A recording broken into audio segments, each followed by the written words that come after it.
നമ്മുടെ ഈ കേരളത്തിൽ തന്നെ ഈ മാങ്ങാണ്ടിക്ക് 25,000 രൂപ ചിലവാക്കിയ ആദ്യത്തെ മനുഷ്യൻ എം ജി ശ്രീകുമാർ ആയിരിക്കും.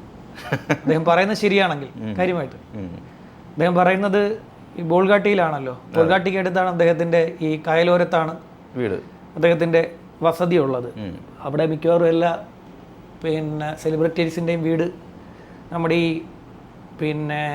നമ്മുടെ ആലുവ പുഴയുടെയും ഈ കൊച്ചി കായലിൻ്റെയും ഒക്കെ തീരത്താണ്, പെരിയാറിൻ്റെയും ഒക്കെ തീരത്താണ് ഇവരുടെയൊക്കെ വസതികൾ ഉള്ളത്. പെരിയാറിൽ കൂടെയോ അല്ലെങ്കിൽ കൊച്ചി കായലിൽ കൂടെയോ സഞ്ചരിച്ച് കഴിഞ്ഞാൽ ഭൂരിഭാഗം കാണുന്നതും സെലിബ്രിറ്റീസിൻ്റെ ഭവനങ്ങളായിരിക്കും. അല്ലെ മറൈൻ ഡ്രൈവിൽ ചെന്ന് കഴിഞ്ഞാലും അതുപോലെ തന്നെ അവിടുത്തെ ഫ്ലാറ്റുകൾ, അതൊക്കെ ധാരാളം ഫ്ലാറ്റുകൾ സെലിബ്രിറ്റീസിനുണ്ട്.